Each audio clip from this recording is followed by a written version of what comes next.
I'm very much someone who believes that vulnerability gets you very far in life in general, not just within the workplace, but and questions certainly go hand in hand with that because you have to have some sort of comfort in being vulnerable to even voice those questions in the first place. Expressing and showcasing when you're wrong or expressing like, oh, I made this mistake are such a key component also for leadership because no one wants to have someone who feels like some infallible infallible leader who knows what to do and is just directing things. You want someone who is showcasing that they can be wrong. It's okay to be wrong.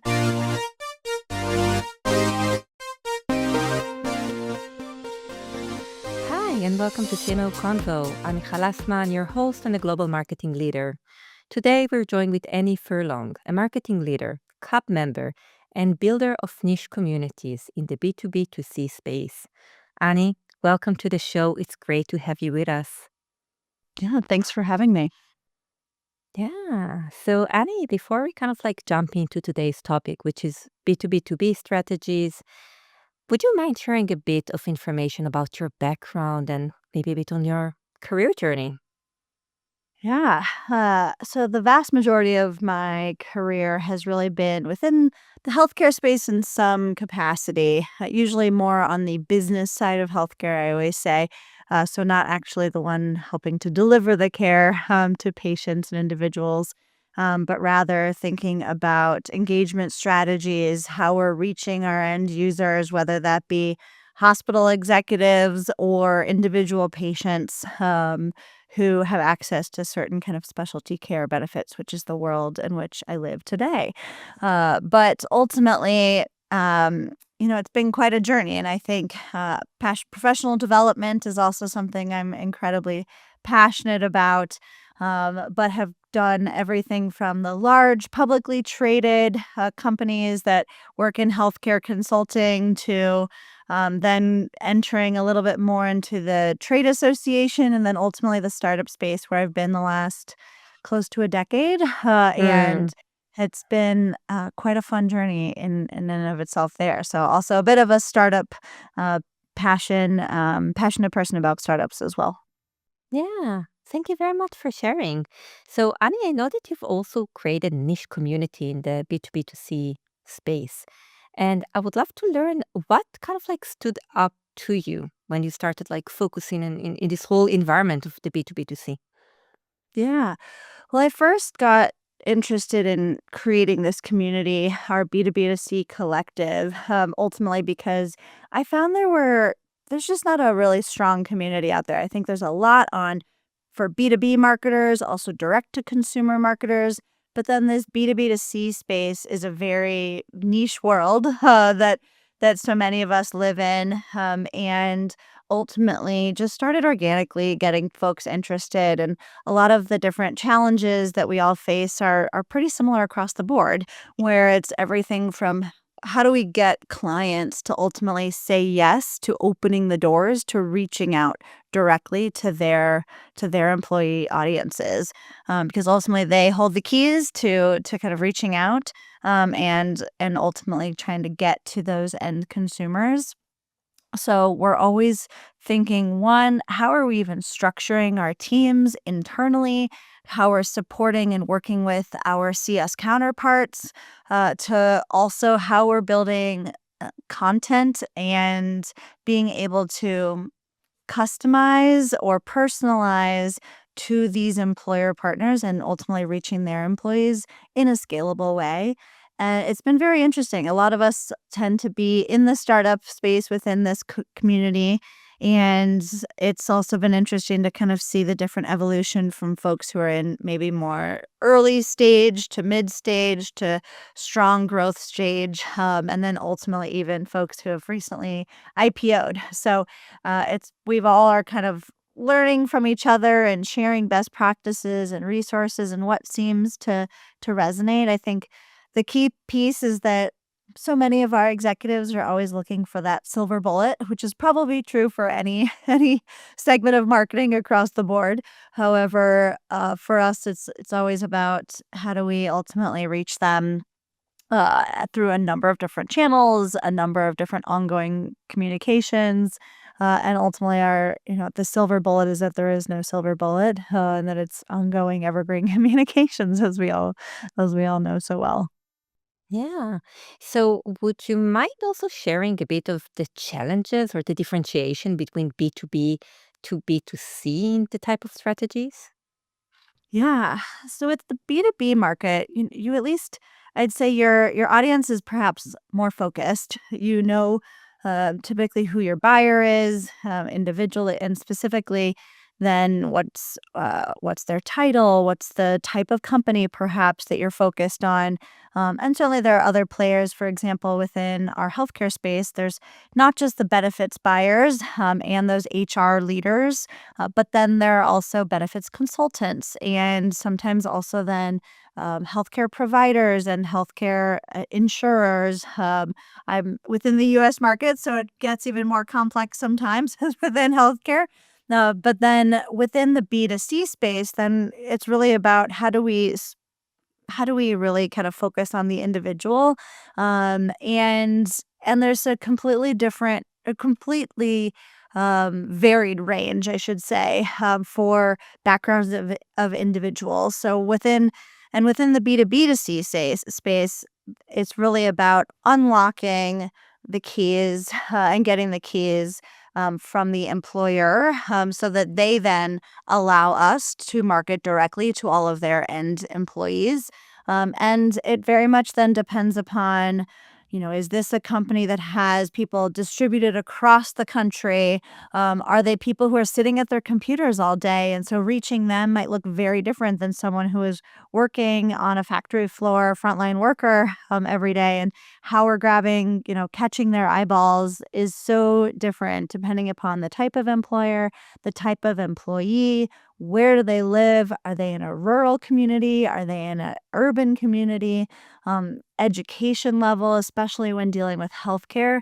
Healthcare literacy is a whole other challenge and beast. And so there's so many different factors you're having to kind of fold into the mix, versus I think within B2B, hopefully, it's a little more straightforward. At least you don't have quite the varied audience. So that is where the personalization and being able to try to do that in a more scalable way is so important. And then also having tools in your toolbox that allow you to try to figure out in a more scalable way how to speak to those different populations and ultimately how we can grab their attention. Yeah, yeah, 100% agree. Thank you very much for clarifying that. I would love to talk a bit about healthcare in marketing because I think that it is a category of its own. And since you're such an experienced marketer in that field, would you mind sharing a bit about how does healthcare really differ when we're looking on different industries in marketing? Yeah, well, within the US healthcare market in particular, I always joke that there will always be a startup community within healthcare in the US because we have perhaps dug ourselves in such a hole as a country for how our healthcare is delivered and paid for. Ultimately, at Carum, for example, we would love to not even be in business in reality. We would love for the healthcare system to just operate in the way that we are trying to make it operate. Um, but within healthcare in particular, it's trying to make sure people understand what ultimately you're trying to say and what you're offering to them. There's so many niche types of healthcare. Also, when your services and offerings are continuously expanding too, how do you redefine yourself a little bit as well? For example, at Carum Health, a few years ago, we were really just focused on surgery care. Then we added cancer care. Now we're adding substance use disorder and a whole other host of other specialty care areas. However, if I were to just say, we're your specialty care provider, that might not make sense to so many people at the end user level. And so having to figure out a way to almost translate that, especially because I always think of healthcare as a whole other language sometimes. And so having to figure out how you can translate that so that it makes sense to the end user and what does it mean for them? I think that's always the name of the game, certainly for anyone in marketing and whoever their audience is. But ultimately, how are we saving them money? How are we making sure they're getting the best possible care? How are we taking out any sort of worry and headache or as much as possible to make their lives just that much easier? And I think just trying to navigate explaining all of that to someone, you almost feel sometimes like you have to boil the ocean in a single message. But figuring out what are the things and testing out too, what are the things that people seem to care about and what resonates most with them. And for our instance, for example, at Carum Health, it's really we know that cost and quality are the name of the game for what individuals really care about most when it comes to their healthcare and what's going to grab their attention. Yeah. And out of curiosity, are there any lesson learned specifically for your job in healthcare? Probably a lot. I can I only think, imagine. yeah. I think it's that, just people consume information in so many different ways. We are an employer benefit, so the way that people even have access to us is purely as long as their employer offers us as a benefit as part of their overall benefits package as an employee, or if they're a dependent, for example, of someone who works at one of the companies that offers Carum as a benefit. So I think for us, some people are really attuned to what's in their benefits package. Some only pay attention to the monthly or quarterly email that their HR benefits team sends out to them, or some are walking through the back room of their location of that work, and they see a flyer or a digital screen, and there's something there that resonates with them. I think, especially with healthcare, everyone is at a different stage in their healthcare journey at any time. So we can't rely on, launch communications one time a year. It has to be throughout the year in different channels across the board. So having different things. For example, we have our broad communications that are going directly to those employees, to everyone who has access to the benefit. Then we also have things like geo-targeted programs, automated programs. We have healthcare claims-based programs. There's so many different ways so that we're capturing people and grabbing their eyeballs, hopefully when it is most relevant to them, or in a way that is also most relevant or most eye-catching to them, because we know some people don't understand from reading an email what this benefit is all about, and instead, a 1-minute video might be the better way to help them understand what their benefit is, or it might just be, hey, give us a call and you can learn more and speak to a human being and kind of dive in there. So there's so many different ways that people can absorb information and understand it, and so how we can really kind of put it into terms that it makes sense for them, because it's not like when, for me, for example, me as a marketer, I'm going to know exactly, oh, what this tool is that someone is sending me a promotional email or something about, that is hyper relevant to my world. Within healthcare, it's, maybe today I don't need any sort of knee surgery, but for perhaps in 6 months or 8 months, something happens and I need to then remember, oh, I have this Mhm. benefit available to me. And so that recall becomes so much more important, which is why building trust through content and just making sure that your brand is something people recognize, so that when the time comes where they actually need that benefit and that offering, they remember that you're there and that you're available for them. Yeah, it sounds to me as if there's also a connection between trust and the emotional level, right? So there is a lot of emotions that are involved when we're talking about healthcare provider, and also because it's such, yeah, it's very subjective, I would say as well. As you said, everyone is on a different, you know, path in their healthcare journey. So very interesting. Thank you very much for sharing. And I would love to move forward to another topic that you're very passionate about, which is professional development. I think that 2025 is being very much kind of like coined in the personal development here, especially Absolutely. with the rise of AI and everything. But I would love to hear from you, and especially for our audience.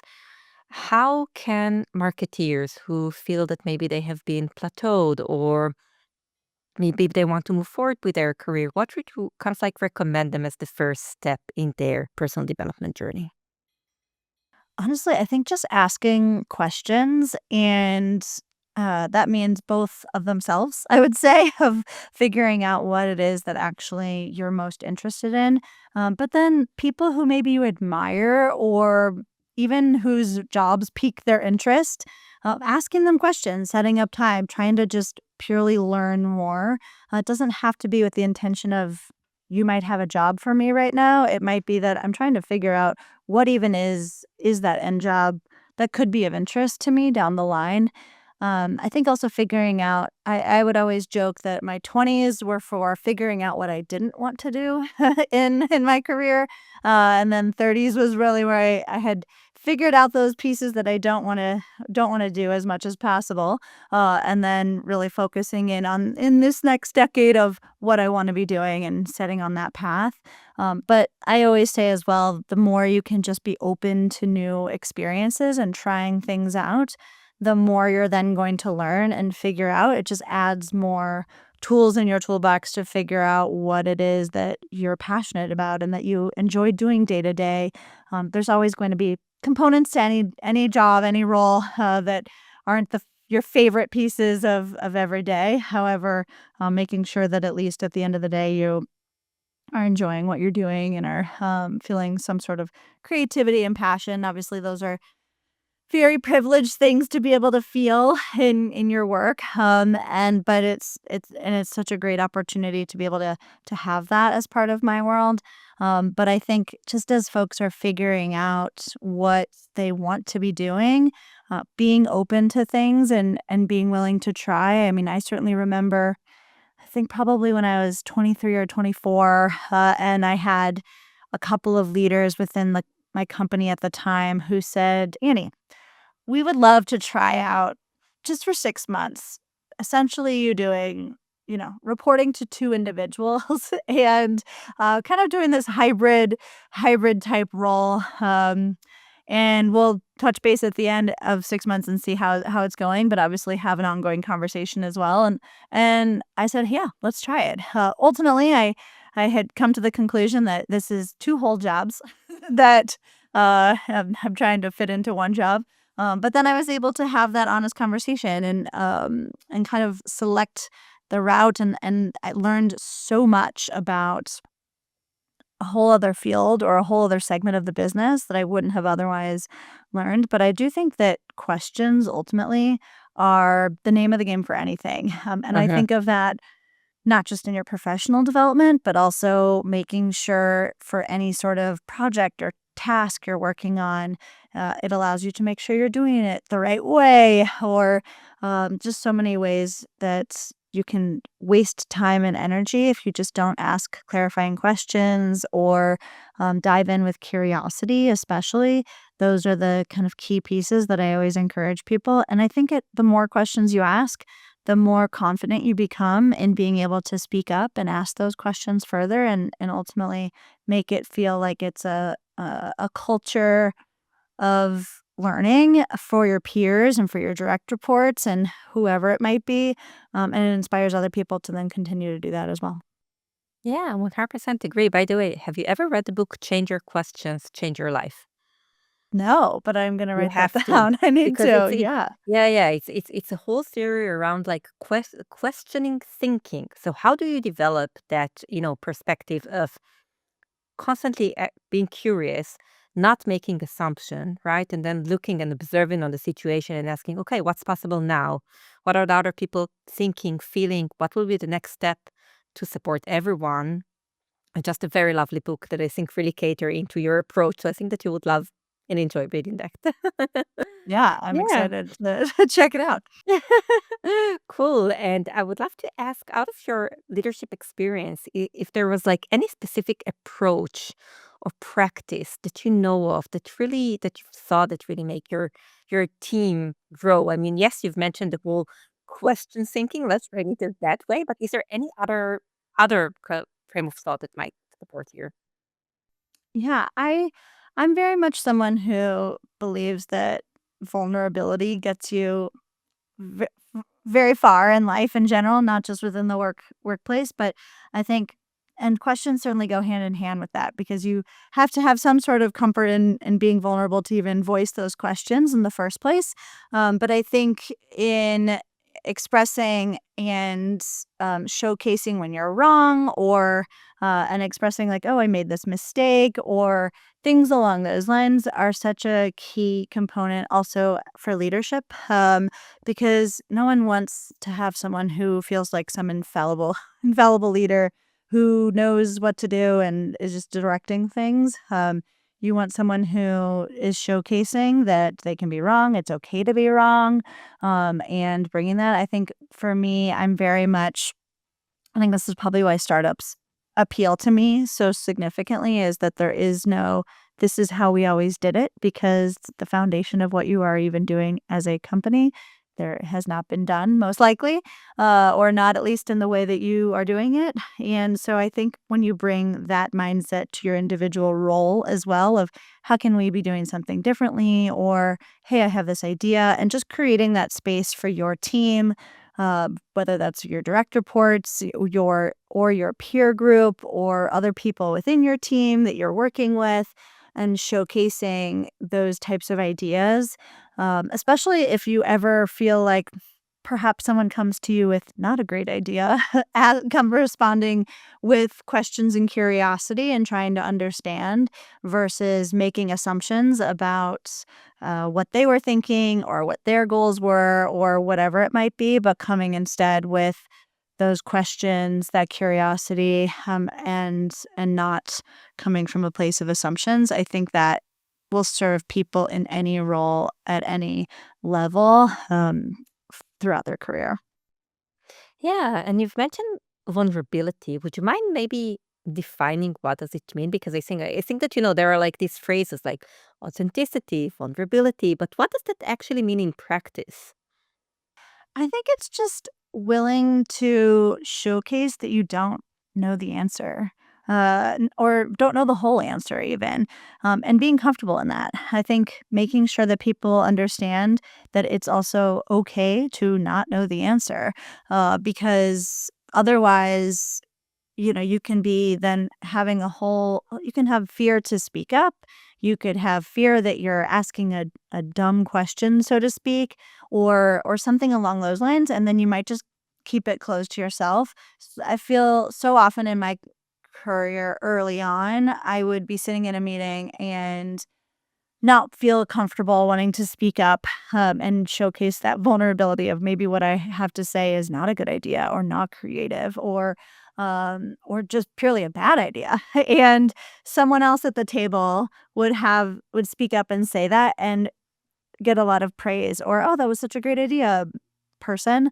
And I'm like, I'm kicking myself so many times for not just having some vulnerability and being willing to speak up and showcase. And I think through through that and probably through that happening many times, I realized, okay, it's time to speak up. Your idea might be a bad one, but it might not be, or part of it might be a great idea, and not the whole thing. But no one's gonna know, and no one's gonna know your thinking and showcasing your skills and your talents if you're not going to be comfortable enough and vulnerable enough to put yourself in a position where you can then speak up and feel comfortable to do so. So for me, I think it's really just about um, being able to kind of put yourself out there and not knowing how it might be received and being comfortable with taking that risk. Yeah, 100% agree. It sounds also linked to having confidence, right? Also to admitting maybe it didn't go as I expected, and that's yeah, like hold accountability for that. Yeah, so Yeah. sparkle up And up my end. So thank you very much for sharing. yeah, it's like a muscle too. I really feel like the more you do it, the more comfortable you feel in doing Yeah. it, because the more you take those risks, the more you realize this actually isn't super scary, or you're not going to get some horrific response. And maybe if you do, that's a showcase that that's not the team you want to be on, or under the leader, or at the company and the culture that you feel like is right for you. And so I think those are things that can really help learn and steer you in a lot of different ways. Yeah. Yeah. Thank you very much for sharing. So, I would love to raise the topic of AI because we have to talk about AI. We all Of know course. that. Prior to our episode, you've mentioned that you have a bit of skepticism into the reliability and the time that it actually takes to start working with AI. Would you mind sharing a bit of information about your point of view? Yeah.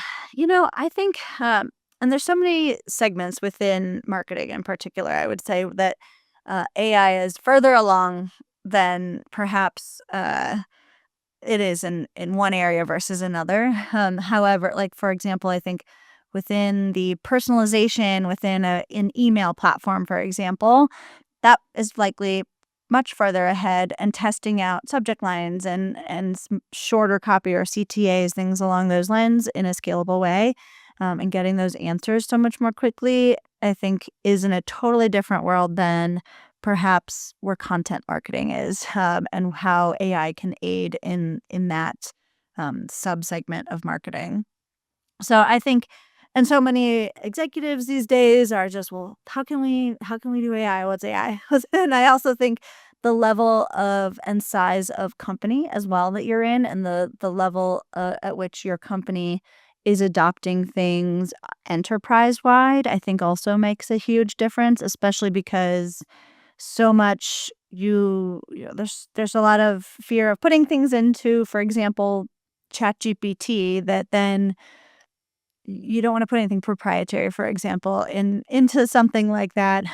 However, I know plenty of people who work at larger organizations who have a closed system type, Google Gemini or ChatGPT, where they're safely kind of asking questions or putting in data or whatever it might be in a way that they know it will not then be put out into the internet for anyone to potentially come across. So I think there's so many factors that come into play here when it comes to AI as a tool. I think of it as kind of the entry level contractor, perhaps, that is on your team, but I don't see it being able to replace jobs, at least not quite yet. Not within marketing, I would say, I should say. So I think just there's so many tools, and there's so many things too that you need to ask, and also a lot of things might claim to be easy to integrate. However, they might be way more intensive than others, and just take up a lot of internal bandwidth, perhaps with your engineering or your product teams.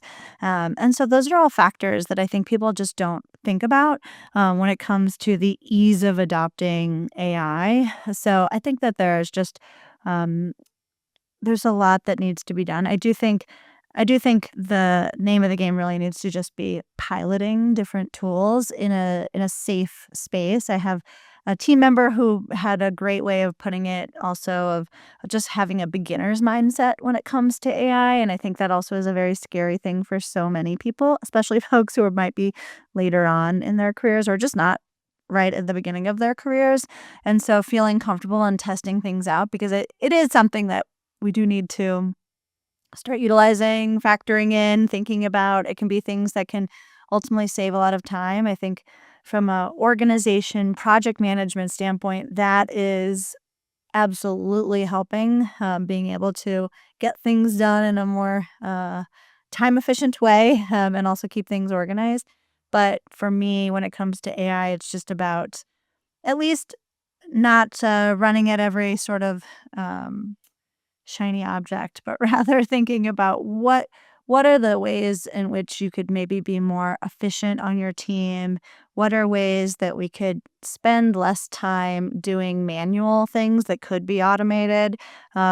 What, for example, could your copywriting team or your content team use a entry level copywriter, and thinking about the tool in that regard, or a way to kind of drive simple testing at scale. So I think there's just a lot of it depends upon what your team and your company's priorities are, but then also what are those challenges where you feel like we're spending a lot of time on XYZ that feels like perhaps we could work smarter while we're working harder and not just working harder. So I think those are kind of the things, at least how I'm trying to approach it, and truly thinking about, okay, what are tools that we might want to pilot, and figure out, and making sure that your executive team in particular knows this is not a permanent tool necessarily. Maybe it becomes one, but these are things that we need to test out first to see, are they even worth it? Are they even what they claim to be in the hype? Or is it just going to be an extra shiny tool in the toolbox that actually you seldom use or get little value out of? Yeah. No, 100% agree. I think that the key is the piloting. The piloting and then scaling and not kind of like just going full in, doing, massive or let's say disruptive steps and then realizing, oh, okay, that's actually didn't work as we expected. So kind of like trying to, yeah, understand what is feasible and what is Yeah. maybe not quite there yet. So 100% agree with your AI skepticism. Thank you very much Mm, for, yeah, bringing it in. So, we're coming to the end of the episode, Annie, and I do have my last question for you, which is out of all of the challenges and changes that we've talked about today, what excites you most about being a marketeer right now? And also with the outlook of 2026, which is literally just around the corner. I know. I think this is something that maybe not even hyper relevant to it being 2025, 2026, but I think something that is what drew me to marketing in the first place and keeps me loving working in marketing is that it changes so often. I think the core principles are still always still remain the same and what you're focused on. However, the tools and technology and the new ways of doing things, and testing things out is always changing. And sometimes the channels are also kind of changing to a certain extent, or what folks are paying attention to. So I think those are the things that are kind of evergreen challenges, but that keep it fun and interesting for sure. But I think when it comes to what I'm also most excited for, I think really when I think of the stage of company that my company is currently in, and it's hyper growth and very exciting. I think there's so much that is at our fingertips, and I also think marketing increasingly, I think, just has more and more clout these days, especially when it comes to being able to showcase more clearly and connect those dots across your ecosystem. And I think some of those AI tools actually are ways that you can help connect those dots and more explicitly prove marketing's value. And I think in the past, sometimes that attribution or different things could really be harder to showcase, or you'd have to have a lot of maybe heavy tech in place to be able to showcase it. Where now you can showcase not just maybe direct attribution, but influencing and all of these kind of components. I always remind our clients as well as internal folks that the marketing kind of rule of seven, people have to see things, seven times or hear about them before they actually make that decision to move forward. And I always joke that's as it relates to probably buying a pair of tennis shoes, not deciding to go with your company to for their healthcare, their knee surgery or their cancer care journey versus their health insurance, their traditional health insurance path. So I think, what those different challenges are always kind of interesting and relevant, and keep it interesting as well of what's going to resonate with folks. But yeah, I think just there's so much ahead, and that we're finally, I think marketing more and more is getting the credit it deserves for sure.